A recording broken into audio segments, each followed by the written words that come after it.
Hello everyone. In this lesson we're going to learn how to output a list of users. And in order to make that happen, we're going to use the power of Laravel models and relationships. Let me explain. So if I visit my profile, this screen already shows a list of your blog posts, but if you visit followers, we should see a list of the relevant users right here. So now that we've done all of the hard work of setting up, the user interface and the different pages, now we've gotten to the fun and actually interesting and easy part. So check this out. Let's just go into our controller, so our user controller. And remember, we've already finished this function that's for profile. This is for showing blog posts. Let's focus on this one, profile followers. So how are we going to do this? Well, take a look at what we're doing for blog posts.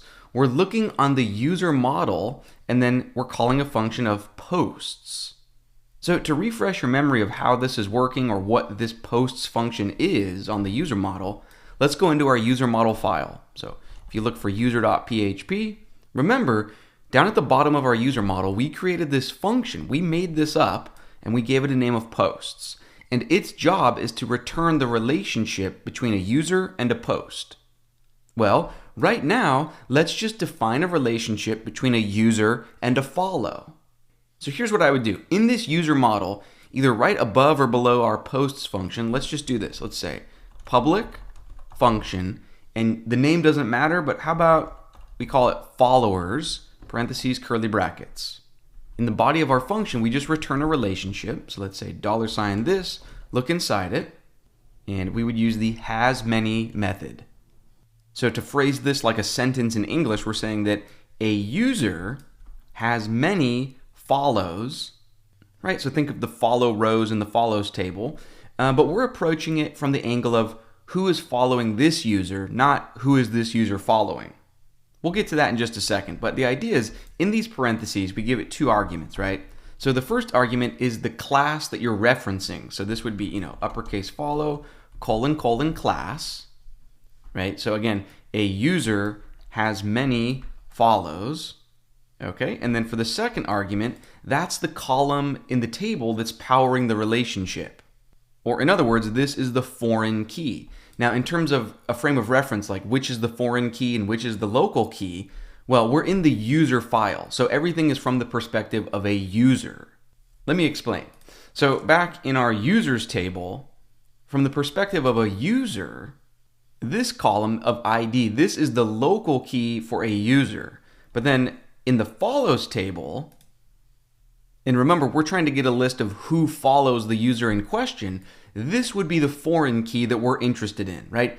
This is the column that's powering the relationship in the other table, the foreign table, from the perspective of a user. So if you think of like the Brad user, we would want all of the rows where followed user equals, an ID of 1 for Brad.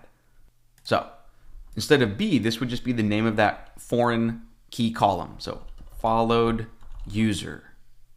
Just a quick note, you can include a third argument for the local key, but oftentimes you don't need this because, not always, but like 9 times out of 10, it's just going to be safely assumed to be ID. You might need this from time to time, but in this case, it can just be assumed that yes, the local key is ID. Cool. Now, while we're in this file, why don't we go ahead and actually just create the following users function? In other words, this function on the user model, this will get you a list of whoever follows you. Why don't we create another function? Let's say you can actually just duplicate this function. So copy these lines, paste them, and let's change the function name to be maybe, and I'm making this up, but following these users. So every instance of the user model is going to have a method of following these users. It would return whoever that user is following. So if you look in our database, well, then this would be the foreign key that we're interested in, right? Just user ID. If we wanted a list of everyone that Brad's following, right, we just want the rows where that value would match. So just change this to user_ID. And again, you don't need to provide a third argument of ID. That can just be assumed by Laravel. Let's go ahead and save this, and now let's go leverage this followers function in our controller. So back in user controller, right, we've already finished this function. Let's focus on profile followers now. So we have our view or blade template. Instead of giving it something called posts, let's give it something called followers. I'm just making this up. Could have been anything. You could have called it users. Let's do this just so we're on the same page. And then the actual value for that, we would look at our user model for the user in question. And then instead of calling the posts function, we would just call that brand new function we just set up, right? And we named it followers. And now before we save this and immediately try to go leverage it in our blade template, I want to do something first.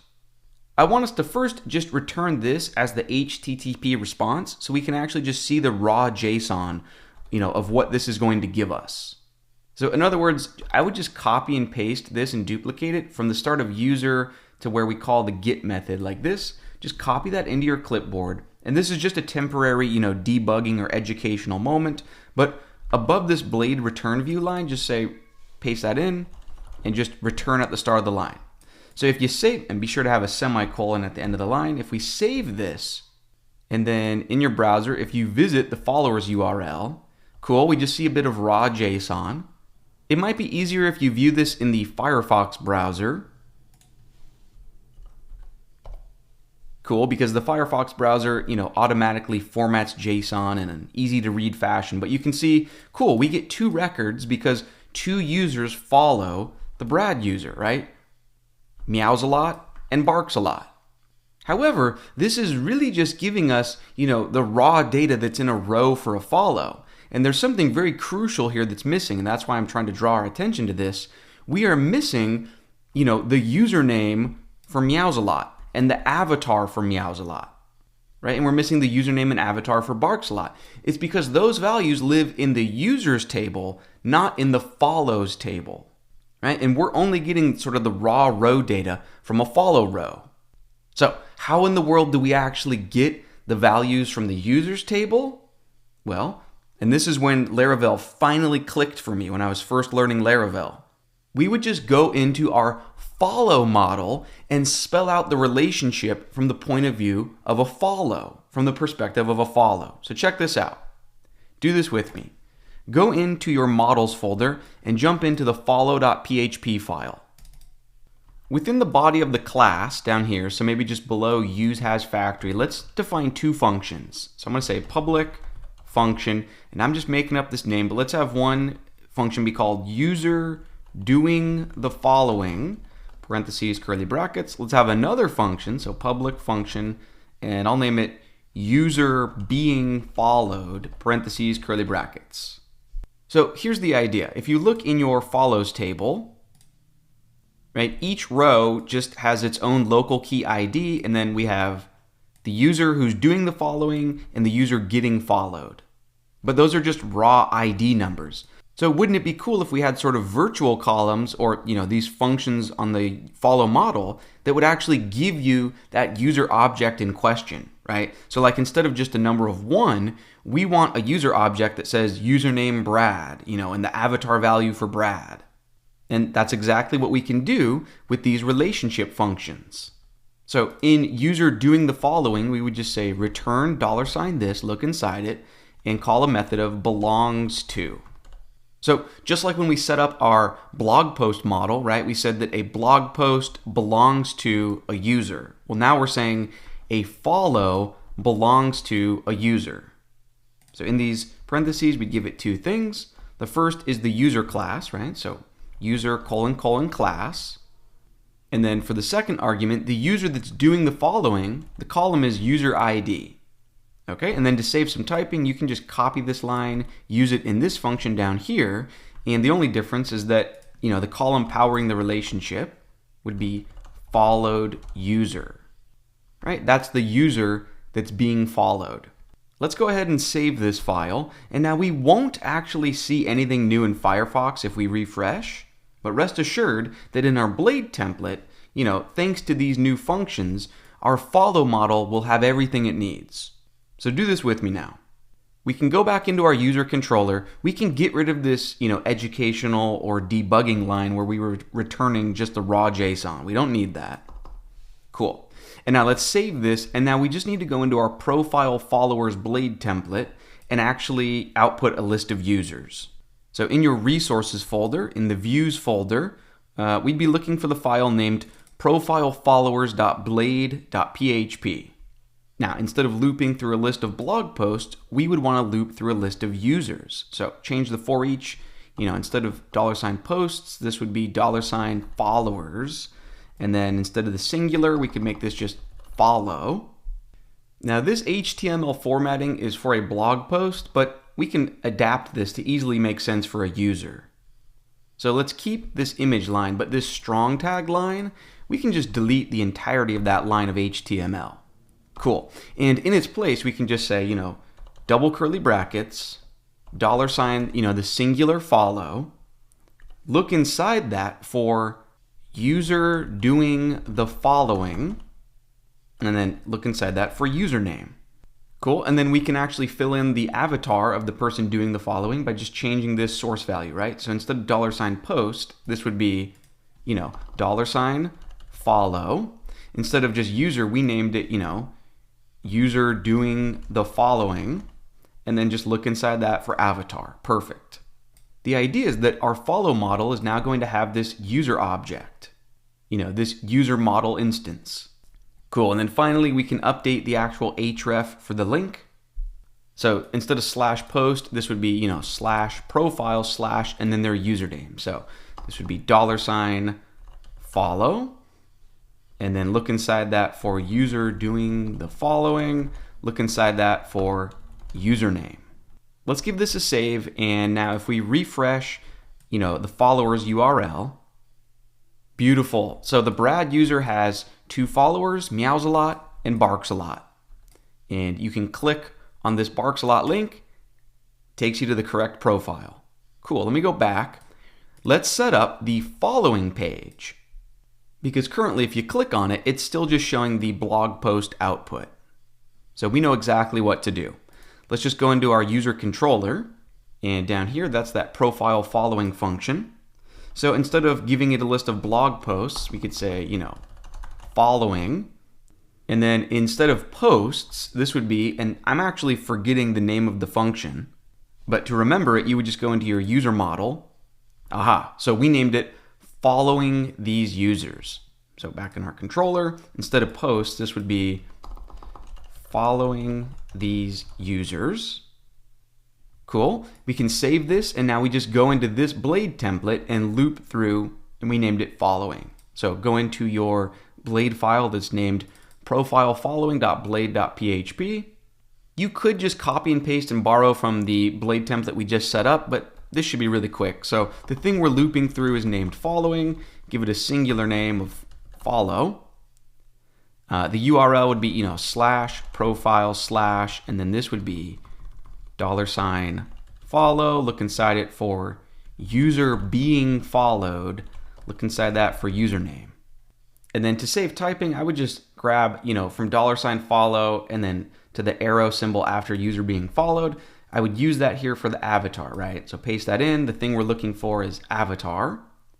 On this strong line, remember, we don't need this strong HTML line at all. Instead, we just want to output the username. So just double curly brackets, paste in your clipboard. The thing that we're looking for is the username on the user model. Let's save that. And now if you refresh the following tab or following link, beautiful. The only user that the Brad user is following is barks a lot. But if I go back to followers and click on meows a lot and go to following, correct, meows a lot is following both barks a lot and Brad. Really quick, before we bring this lesson to a close, let's make these count numbers come to life and actually be dynamic. So all we would do is go into our user controller, and we're looking for that shared function, right? So I named it get shared data. In this function, when we're calling, view share, well, in this array, we've already spelled out, the blog post count. So if you scroll over, we've already made that dynamic. So let's just tack on, follower count and following count. So right after the count call, say comma, and let's say quotes, follower count, and that, associative array, so equals greater than. And then we just say $user, look inside it, call the follower count function that we set up on the user model, and then just call count on that. Let's say comma, and let's set up a property of following count equals greater than $user, call the method that we created of following these users, give that a call, and then finally call the count method. Cool. So we can save that. And now to update these values, these numbers here, we would just go into our profile component, right? The profile component has all of this reusable top portion code. So in your resources and views folder, go into the components folder, jump into profileblade.php, and we're looking for these 3 navigation links. So you can see we've already filled in, shared data post count. So I would just borrow this code, this double curly brackets, and just remove the hard-coded 3 for followers, paste it in, change this to, follower count. Do the same thing, remove this hard-coded 2, paste it in, change this to following count. Let's give this a save, and if you refresh, let's see, call to undefined method. Yes, we definitely don't have a method on our user model called follower count. So that was just me getting ahead of myself. And, I wanted to call the method of followers and then chain on a method of count. So if you go back into our user controller, for following count, this is correct, right? That's the name of the method on our user model. But if you scroll back over to the left for follower count on our user instance, we didn't add a method called follow count. It's just followers. And then on that, call the count method. So if we save that, that should work now. Beautiful. Meowsalot doesn't have any followers, but they're following 2 users. If you go to Brad, cool. Brad has 2 followers. Brad's following just 1 user. Excellent. Now, where do we go from here? Well, now that we have this profile screen working, and especially now that we have this follower relationship set up, if we go back to our home page, let's actually build out the feed, your homepage feed where you see the blog posts from the users you follow. This should be a lot of fun to set up, so let's keep things rolling, and I will see you in the next lesson.